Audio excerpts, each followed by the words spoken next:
Sir మధ్యలో ఈ క్రమంలో మీరు ఇంత ఆల్మోస్ట్ మీకు అజాత శత్రువు అంటారు కదా! మీకెవరు అయి గిట్టని వాళ్ళు ఎవరు ఉండరు. రాజేంద్ర ప్రసాద్ గారికి మీకు గ్యాప్ వచ్చిందా సార్? మధ్యలో మీరిద్దరు ఏమన్నా మాట చిన్న మనస్పర్ధలొచ్చాయా? ఏముంటాయిలెండి అలాంటివి చిన్న చిన్నవి ఉంటే ఏమంటే ఎందుకొచ్చింది సార్ అసలు? అంటే ఆయన చాలా మంచి ఆయన, మీరు చాలా మంచివారు కదా సార్! మంచితనం అయినప్పటికీ కూడా చిన్న చిన్నవి ఉంటాయండి.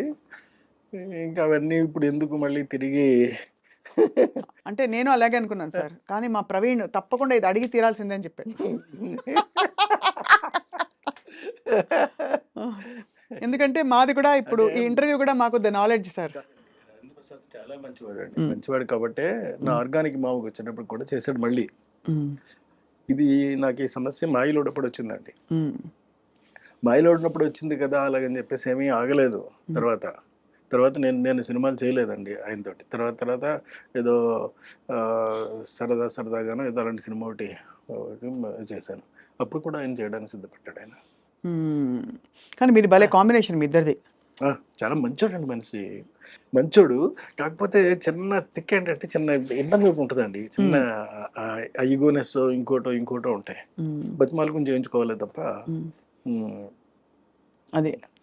సో యాక్చువల్లీ మీకు పెద్ద సవాలే మామూలుగా కూడా అంటే అందరికీ చెప్పి మీకు కావాల్సినట్టు చేయించుకోవడం అనేది. బట్ అంత ప్యాషన్తో ఎన్ని సినిమాలు ఎంత మంచి సినిమాలు తీశారు కృష్ణారెడ్డి గారు మీరు. అండ్ అన్ని హిట్లు, అన్ని గొప్ప పేరు తెచ్చుకున్నాయి, అవార్డ్స్ తెచ్చుకునే సినిమాలు ఉన్నాయి. అసలు యమలీలలో అలీ గారిని పెట్టాలి హీరోగా అని ఎంతమందికి స్ఫురిస్తున్నాడు ఆ టైంలో? ఉండదు ఎవరికి. అంటే అప్పటికి నేను బాగా ఎదిగి ఉన్నానండి.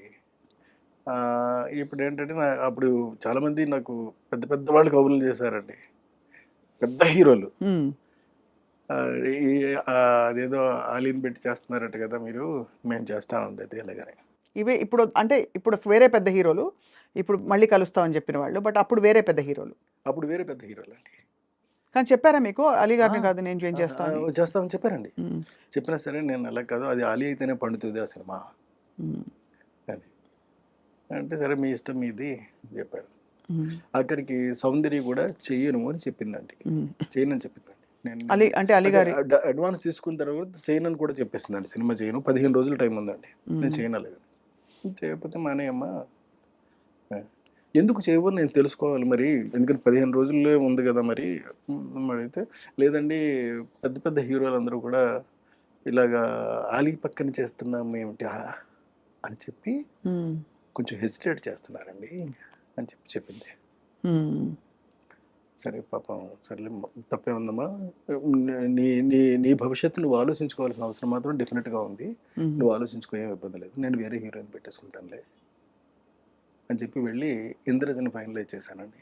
ఏంటి సార్? ఇంద్రజ గారు ఇంద్రజని ఫైనలైజ్ చేసి, అప్పుడు ఏదో చిన్న బేబీ లైట్లా ఉంటే ఆ లైట్ వేయండి అని చెప్పాను. ఏదో షూటింగ్లో ఉందండి ఇంద్రజ. లైట్ వేస్తే చూసి అమ్మాయి బాగుంది ఓకే అని చెప్పాను. అంటే నేను ఆలోచించాల్సిన ఫేస్ వరకే కదా, నేనేమి చూసి ఇవన్నీ చూడవలసిన అవసరం నాకు లేదు. ఎప్పుడు అసలు మీరు ఒక అది అంటే కన్సిడర్ చేయలేదు సార్? ఫిగర్ ఎలా ఉంది? ఎప్పుడు ఫిగర్ గురించి నేను పట్టించుకోనండి, ఫేస్ మాత్రం పట్టించుకుంటాను. చాలా ఎక్కువ పట్టించుకుంటానండి. అంటే నేను బాగా అంటే బాగా డీపర్గా వెళ్ళిపోతానండి. అంత పర్ఫెక్షన్ వస్తుందా రాదా, ఎక్స్ప్రెషన్ అంటే కళ్ళతోటి చెప్పేది ఉంటుందండి, చిక్స్తో చెప్పేది ఉంటుందండి, నవ్వుతో చెప్పేది ఉంటుందండి, ఇట్లా రకరకాలుగా ఉంటాయండి, నొసలతో చెప్పేది ఉంటుందండి. ఇవన్నీ పలుకుతాయా పలకవా అని మాత్రం చెక్ చేసుకుంటానండి.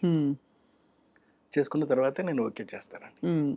సో అలా ఇంద్రజ గారిని అంటే కాకపోతే మరి కొంచెం ఇలా లావుగాను ఉంటే ఇప్పుడున్నటువంటి టర్మ్స్కి కరెక్ట్ కాదు కాబట్టి కాస్త స్లిమ్గా కాస్త బాగా ఓకే ఎలా ఉన్నా, బట్ ఫేస్ మాత్రం చాలా ఎక్స్ప్రెసివ్గా ఉండాలండి.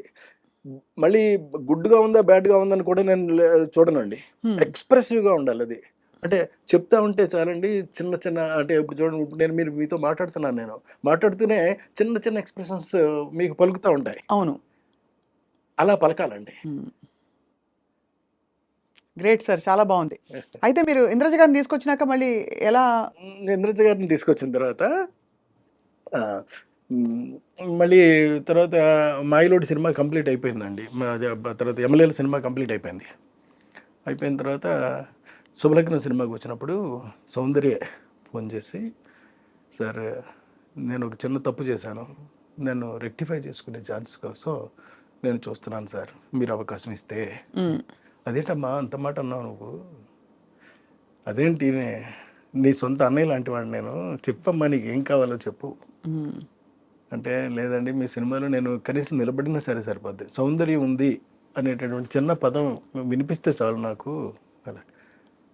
సరేనమ్మా నేను ఏదోటి చేస్తానులే అని చెప్పి అప్పుడు ఈ సాంగ్ చేశానండి. బాబు మోహన్ పక్కనే. మరి బాబు మోహన్ పక్కన చేస్తావా అని కూడా అడిగానండి. 100% చేస్తాను, ఎవరైనా నాకు అనవసరం అండి, మీ సినిమా అయితే చాలు నేను చేస్తాను అంతే అందంతే చేసింది. ఎలా వచ్చి ఉంటుంది ఆవిడకి ఆ రియలైజేషన్?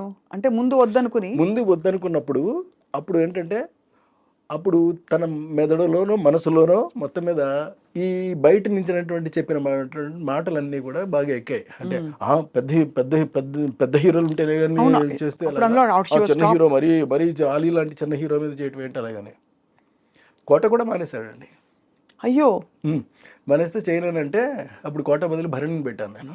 అందుకనే మీకు అప్పటి నుంచి కూడా నాకున్న అనుభవంతో అండి నేను చెప్తున్న మాట ఏంటంటే, క్యారెక్టర్ కన్నా చిన్న హీరోని పెట్టుకుంటే, చిన్న ఆర్టిస్ట్ని పెట్టుకుంటే ఎప్పుడు మీకు నో చెప్పే ప్రసక్తి ఉండదండి. మనం ఏమైతే అనుకుంటున్నామో అది ఎగ్జాక్ట్గా తీసుకురాగలుగుతాము.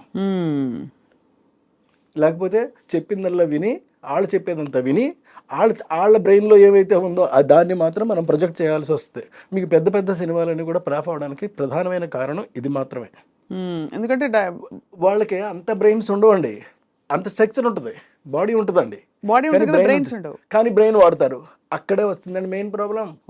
లేని బ్రెయిన్ వాడేటటువంటి ప్రయత్నం చేయటం వల్లే మీకు సినిమాలన్నీ కూడా వరుసటి ఫ్లాప్ అవుతున్నాయి. అందరు హీరోలు అంతేనా సార్? మీరు డామ్ అని చెప్పారు, గుంట బద్దలు కొట్టి వాడా?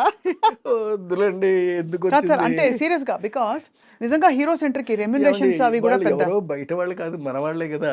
అవును, అంతే కదా. చించుకుంటే కాళ్ళ మీద పడుతుంది అనేది సామెత ఉంది మనకి. అవును, ఎందుకు మనం చించుకుని మన కాళ్ళ మీద మనమే పడేసుకోవడం? వాళ్ళు మన వాళ్ళే కదా. పోనీ ఒక క్లాత్ వేసి అప్పుడు కడుపు చించుకుందాం సార్, క్లాత్ తీసేయచ్చు. అంటే నేను అడగడం అది కాదు సార్, నిజంగానే హీరో సెంట్రిక్ సినిమా బాగా అది ఇంకో స్కూల్ ఆఫ్ థాట్. అంటే హీరో కోసం డైలాగులు, ప్లానింగ్, స్క్రీన్ ప్లే ప్లాన్ చేయడం, అది ఇది అలా ఆ స్కూల్ ఆఫ్ డైరెక్టర్స్ కూడా చాలా మంది ఉన్నారు. వాళ్ళు కూడా సక్సెస్ఫుల్ గా రన్ అవుతున్న వాళ్ళు ఉన్నారు తప్పకుండా. అవును కదా సార్, అంతే కదా. కథే ఇదిగా పెట్టుకున్న వాళ్ళందరూ కూడా కథ మీదే రన్ అవుతారు సార్. సినిమా మీద, సినిమాకి దానికి సంబంధించినటువంటి అనువుగా హీరో మంచి అన్న చేయొచ్చు, చెడు కూడా చేయొచ్చు అండి. ఏదైనా చేసినా సినిమా హిట్ అవ్వడానికి ఏం కావాలో అది మాత్రం కోరుకుంటారు.